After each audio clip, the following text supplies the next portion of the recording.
श्री गणेशाय नमः।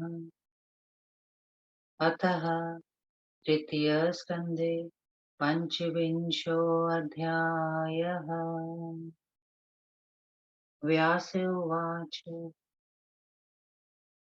गत्वा योधयां नृप श्रेष्ठो गृहं राज्ञे सुहृद्वृतः शत्रुजिन्मातरं प्राह प्रणमय शोकसङ्कुलाम् मातर्न मया पुत्रः सङ्ग्रामे निहतः किल न पिता ते युधाजी च शपेते चरणौ तथा दुर्गया तौ हतौ सङ्ख्ये नापराधो ममात्र वै अवश्यमभावि भावेषु प्रतीकारो न विद्यते न शोकोऽत्र त्वया कार्यो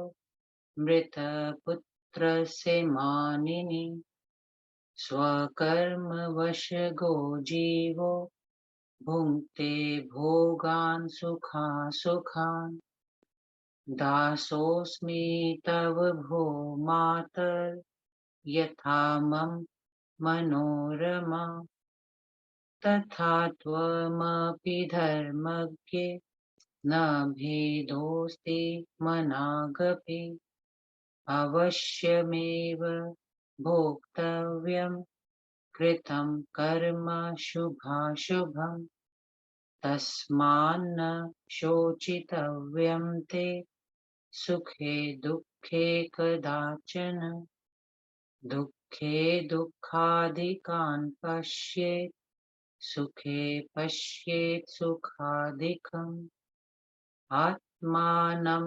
शोकहर्षाभ्यां शुभशत्रुभ्यामिव नार्पते दैवाधीनमिदं सर्वं नात्माधीनं कदाचन न शोकेन तदात्मानं शोषयेन्मतिमानरः यथा दारुमयी योषा नटादीनां प्रचेष्टते तथा स्वकर्मवशगो देहि सर्वत्र वर्तते अहं वन् गतो मातर् नाभवं दुःखमानसः चिन्तयन् स्वकृतं कर्म भोक्तव्यमिति वेत्ति च मृतो मातामहोत्रैव वधूराजननी मम भयातुरा गृहीत्वा मां निर्ययौ गहनं वनं लुण्ठिता तस्करैर्मार्गे वस्त्रहीना तथा कृता पाथेयं चारितं सर्वं बालपुत्रा निराशयः माता गृहीत्वा मां प्राप्ता भारद्वाजाश्रमं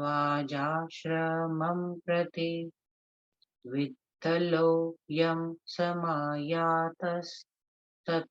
धात्रेयिका बला मुनिभिर्मुनिपत्निभिर्दयायुक्ते समन्ततः पोषितः फलनिवार्ये वयं तत्र स्थितास्त्रयः दुःखं न मे तदाहासित् सुखं नाथ धनागमे न वैरं न च मात्सर्यं मम चित्ते तु कर्हिचित् निवार भक्षणं श्रेष्ठं राजभोगात् परन्तपे तदाशी नरकं याति न निवाराशनः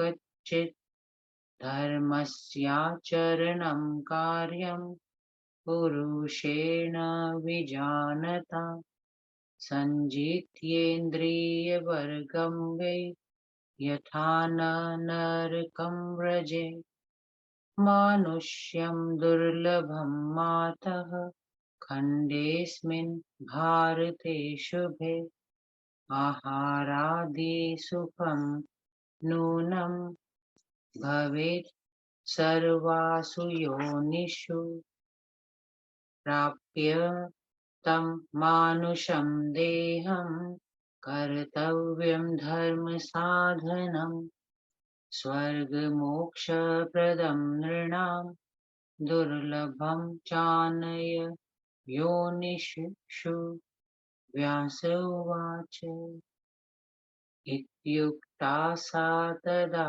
तेन लीलावत्य लज्जिता पुत्रशोकं परित्यज्य तमाहाश्रुविलोचना सापराधास्मि पुत्राहं कृता पित्रायुधाजिता हत्वा मातामहं तेऽत्र ऋतं राज्यं तेयेन वै न तं वारयितुं शक्ता तदाहं न सुतं मम यत्कृतं कर्म तेनैव नापराधोऽस्ति मे सुत तौ मृतौ स्वकृतेनैव कारणं त्वं तयोर्न च नाहं शोचामि तं पुत्रं सदा शोचामि तत्कृतं पुत्र त्वमसि कल्याण भगिनी मे मनोरमा न क्रोधो न च शोको मे त्वयि पुत्रमनागपि कुरु राज्यं महाभाग प्रजाः पालय सुव्रत भगवत्याः प्रसादेन प्राप्तमेतत् कण्टकम् तदा कर्ण्यवचो मातुर्नत्वा तां नृपनन्दनः जगाम भवनं रम्यं यत्र पूर्वं मनोरमा न्यवस्तत्र गत्वा तु सर्वानाहूय मन्त्रिणः दैवज्ञानप्रपप्रच्छ मुहूर्तं दिवसं शुभम् सिंहासनं तथा हैमं कारयित्वा मनोहरम् सिंहासने स्थितां देवीं पूजयिष्ये सदाप्यहम् स्थापयित्वासने देवीं धर्मार्थकाममोक्षदाम् राज्यं पश्चात् करिष्यामि यथा रामादिभिः कृतम् पूजनीया सदा देवी सर्वैर्नागरिकैर्जनैः माननीया शिवा शक्ति स्वकामार्थसिद्धिदा इत्युक्ता मन्त्रिणस्ते तं चक्रुवै राजशासनं प्रासादं कारयामासु शिल्पिभिः सुमनोरमम् प्रतिमां कारयित्वाथ मुहूर्तेऽथ शुभे दिने द्विजानाहूय वेद्यानस्थापयामास भूपतिः हवनं विधिवत् कृत्वा पूजयित्वाथ देवताम् प्रासादे मतिमान् देव्या स्थापयामास भूमिपः उत्सवस्त्रसंवृतो वादित्राणां च निःस्वने ब्राह्मणानां वेदुगो शैर्गानैस्तु विविधैर्नृप व्यासोवाच प्रतिष्ठाप्य शिवां देवीं विधिवद्वेदवादिभिः पूजां नानाविधां राजा चकाराति विधानतः कृत्वा पूजाविधिं राजा राज्यं प्राप्य स्वपैतृकम् विख्याता चाम्बिका देवी कोसलेषु बभूवः राज्यं प्राप्य नृपः सर्वं सामन्तनृपानथ वशे चक्रेति धर्मिष्ठान् सद्धर्मविजयी नृपः यथा रामः स्वराज्ये भूदिल्लीपस्य रघुर्यथा प्रजानां वै सुखं तत्त्वै मर्यादापि तथा भवत् धर्मो वर्णाक्षमाणां च चतुष्पादभवत् तथा नाधर्मे रमते चित्तम् केषामपि महीतले ग्रामे ग्रामे च प्रासादाश्चक्रुः सर्वे जनाधिपा देव्याः पूजा तदा प्रीतया कोसलेषु प्रवर्तिता सुबाहुरपि काश्यां तु दुर्गाया प्रतिमां शुभां कारयित्वा च प्रासादं स्थापयामास भक्तितः तत्र तस्या जनाः सर्वे प्रेम भक्तिपरायणा पूजां चक्रो विधानेन यथा विश्वेश्वरस्य विख्याता सा बभूवाथ दुर्गा देवी धरातले देशे देशे महाराज तस्या भक्तिर्व्यवर्धत सर्वत्र भारते लोके सर्ववर्णेषु सर्वथा भजनीया भजनीया भवानी तु सर्वेषां भवतत्ता शक्तिभक्तिरताः सर्वे मानिनश्चा भवनृप आगमो आगमोक्तैरथ स्तोत्रे जप ध्यान परायणा नवरात्रेषु सर्वेषु चक्रुः सर्वे विधानतः अर्चनं हवनं यागं देव्या भक्तिपराजना इति श्रीदेवी भागवते तृतीयस्कन्धे पंचविंशोऽध्यायः 25वां अध्याय हिंदी अनुवाद। अयोध्या और काशी में दुर्गा मंदिर का निर्माण। व्यास जी बोले, हे महाराज, अयोध्या में पहुंचकर नृप श्रेष्ठ सुदर्शन अपने मित्रों के साथ राजभवन में गए। वहां पर शत्रुजीत की परम शोकाकुल माता के पास जाकर बोले, हे माता, मैं आपके चरणों की शपथ खाकर कहता हूँ कि युद्ध में आपके पुत्र तथा आपके पिता को मैंने नहीं मारा है। स्वयं भगवती दुर्गा ने रणभूमि में उनका वध किया है। इसमें मेरा तनिक भी अपराध नहीं है। होनहार को टालने का कोई उपाय नहीं है। हे माननीय, अपने मरे हुए पुत्र के बारे में आप शोक न करें, क्योंकि संसार के सभी प्राणी अपने कर्म के वशीभूत होकर सुख और दुख भोगते हैं। हे माता जी, मैं आपका दास हूँ। जैसे मनोरमा मेरी माँ है, वैसे ही आप भी मेरी माता हैं। हे धर्मज्ञ, आप में और उनमें कुछ भी भेद नहीं है। अपने किए हुए शुभ तथा अशुभ कर्मों का फल भोगना ही पड़ता है। अतएव आप सुख दुख के विषय में किसी प्रकार का शोक ना करें। जो लोग दुख आने पर बड़ा घबराते हैं और सुख प्राप्त होने पर और अधिक सुख चाहते हैं, उन्हें चाहिए कि वे अपने आप को हर्ष, शोक रूपी शत्रुओं के हाथों ना सौंपें। संसार का सारा व सारा दैव के अधीन है। अपने वश की कोई बात नहीं है।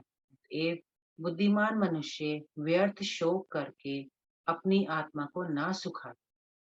जैसे काठ की बनी कठपुतली बाजीगर के संकेत पर नाचती है, उसी प्रकार जीव भी अपने कर्म के अनुसार आचरण करता है। हे माता जी, उस समय जंगल में जा करके भी मैं दुखी नहीं हुआ, क्योंकि मैं जानता था कि अपने कर्मों का फल भोगना ही पड़ेगा, और यही अनुभव भी हुआ। इसी अयोध्या में मेरे नाना मारे गए और माता विधवा हो गई। तब भयभीत भाव से वह मुझे लेकर वन में चली गई। रास्ते में चोरों ने सब कुछ धन छीन लिया। मेरी माता के वस्त्र उतार लिए और कुछ पाथे अर्थात राह खर्च तक नहीं छोड़ा। मुझ बालक की माता निराशय होकर मुझे लिए हुए महर्षि भारद्वाज के आश्रम पर पहुंची। केवल विद्दल मंत्री तथा धाई ने हमारा साथ दिया। आश्रम के मुनियों और मुनि पत्नियों ने दया करके निवार से हमारा पालन किया और हम तीनों वहीं रहने लगे। उस समय निर्धन होने के कारण ना मुझे दुख था और ना अब प्रचुर धन पाकर सुखी है। कभी भी मेरे मन में वैर तथा डाह की भावना नहीं जागी। ये परंतपे राजभोग की अपेक्षा निवार भक्षण श्रेष्ठ है, क्योंकि राजभोग भोगने वाले को नरकगामी होना पड़ता है, किंतु निवार भोजी की यह दुर्गति नहीं होती। विज्ञ पुरुष का यह कर्तव्य है कि वह अपनी इंद्रियों को जीत कर धर्म का आचरण करे, जिससे उसे नरक में न जाना पड़े। हे माता जी, इस पवित्र भरत खंड में मानव देह पाना दुर्लभ है। आहार आदि का सुख तो सभी योनियों में मिलता है। दुर्लभ मनुष्य तन पाकर धन साधन करना चाहिए, जिससे उसे स्वर्ग और मोक्ष प्राप्त हो सके, क्योंकि अन्य योनियों में यह सुविधा नहीं मिलती। व्यास जी बोले कि महाराज सुदर्शन के वचन सुनकर लीलावती बहुत लज्जित हुई और पुत्र शोक त्याग कर आंखों में आंसू आंसू भर के बोली, हे पुत्र, पिता युधाजीत ने आपके नाना का वध किया और आपके राज्य का हरण करके मुझे भी अपराधिनी बना दिया। हे पुत्र, उस समय मैं अपने पिता तथा पुत्र को रोकने में असमर्थ थी। उन्होंने जो कुछ किया उसका उत्तरदायित्व उन्हीं पर था। मेरा कुछ भी अपराध नहीं था। मेरे पिता जी और पुत्र शत्रुजीत अपनी करनी से ही मारे गए हैं। तुम्हारा कोई कसूर नहीं है, अतएव मैं अपने पुत्र के लिए कुछ भी शोक नहीं करती। हाँ, उनकी करतूतों को सोचकर संताप अवश्य होता है। हे कल्याण, अब तुम ही मेरे पुत्र हो और तुम्हारी माता मनोरमा मेरी बहन है। हे पुत्र, तुम्हारे प्रति मेरे मन में तनिक भी शोक या क्रोध नहीं है। हे महाभाग, अब तुम राज्य करो। हे सुव्रत, प्रजा का पालन करो। भगवती की कृपा से ही तुम्हें अकंटक राज्य प्राप्त हुआ है। लीलावती के वचन सुनकर सुदर्शन ने प्रणाम किया और उस स्थान पर गए जहाँ पहले उनकी माता मनोरमा रहा करती थी। वहां उन्होंने सब मंत्रियों तथा ज्योतिषियों को बुलाकर शुभ दिन और शुभ मुहूर्त पूछा। उन्होंने यह सोचकर पूछा कि सोने का सुंदर सिंहासन बनवाकर और उस पर देवी की स्थापना करके मैं नित्य उनका पूजन करूंगा। उनका यह दृढ़ निश्चय था कि धर्म अर्थ काम मोक्ष दायिनी भगवती की स्थापना करने के बाद मैं उसी प्रकार राज्य कार्य संचालित करूंगा, जैसे मेरे पूर्वज राम जी आदि महाराजे कर गए थे। समस्त अवध निवासियों का यह कर्तव्य है कि वे सदा भगवती की पूजा करें और सब कामनाओं, अर्थों एवं सिद्धियों को देने वाली शिवा शक्ति का सम्मान करें। राजा सुदर्शन की ऐसा कहने पर मंत्रियों ने उनका आदेश मानकर कारीगरों के द्वारा एक बहुत सुंदर प्रासाद कराया। तदंतर राजा ने प्रतिमा बनवाई। शुभ दिन और शुभ मुहूर्त में वैदिक विद्वानों को बुलाकर उस देवी प्रतिमा की स्थापना की। उसके उपलक्ष्य में विधिवत हवन तथा देव पूजन करने के बाद बुद्धिमान राजा ने उस प्रासाद में देवी की प्रतिमा स्थापित की। ये राजन उस समय ब्राह्मणों के वेद घोष, विविध गायनों तथा बाजों की ध्वनि के साथ बहुत उत्सव मनाया गया। व्यास जी बोले, इस प्रकार वेदवादी विद्वानों द्वारा देवी की स्थापना करके राजा सुदर्शन ने बड़ी विधि से नाना प्रकार की पूजाएं की। इस तरह अपना पैतृक राज्य प्राप्त करके उन्होंने देवी की पूजा की। तब से समस्त कोसल देश में अंबिका देवी विख्यात हो गई। राज्य प्राप्त करने के बाद राजा सुदर्शन ने सभी धर्मात्मा सामंत राजाओं को वश में कर लिया। उन्होंने केवल सधर्म के प्रचार से उन सब पर विजय पा ली। जिस प्रकार महाराज दिलीप, रघु तथा भगवान राम जी के राज्य में प्रजा सुखी थी और उसकी मर्यादा बनी हुई थी, उसी प्रकार राजा सुदर्शन के राज्य में भी प्रजा सुखी और मर्यादा संपन्न थी। उनके राज्य में वर्णाश्रम धर्म चारों चरणों से समृद्ध हुआ। उस समय धरती तल पर किसी का मन अधर्म में नहीं लिप्त होता था। कुछ दिनों बाद गांव-गांव में वहां के मुखिया ने देवी का मंदिर बनवा लिया। तब से समस्त कौशल देश में बड़े प्रेम पूर्वक देवी की पूजा होने लगी। उधर काशी नरेश सुबाहु ने भी काशी में प्रासाद निर्माण करा के बड़ी भक्ति के साथ दुर्गा देवी की दिव्य प्रतिमा स्थापित की। उस समय सभी काशी निवासियों ने बड़े प्रेम और भक्ति के साथ विधिवत दुर्गा देवी की वैसे ही पूजा की जैसे कि विश्वनाथ की पूजा करते आ रहे थे। तब से इस धरातल पर दुर्गा जी विख्यात हो गई। हे महाराज जन्मेजय, उस समय से देश देश में उनकी भक्ति बढ़ने लगी। अतएव भारतवर्ष के सभी वर्णों के लोगों में सर्वथा भवानी की पूजनीया हो गई। हे नृप, उस समय के सब लोग भगवती शक्ति की भक्ति में निरत रहने लगे और वैदिक मंत्रों तथा पौराणिक स्त्रोतों का पाठ करके वे भगवती के नाम का जप तथा ध्यान करने लगे। नवरात्र के दिनों में सभी देवी भक्त बड़ी विधि से भगवती का पूजन, हवन तथा यज्ञ करने लगे। इति श्री देवी भागवते महापुराणे तृतीय स्कंधे भाषा टीकायां पंचविंशो अध्याय। ओम श्री दुर्गा देवी नमः।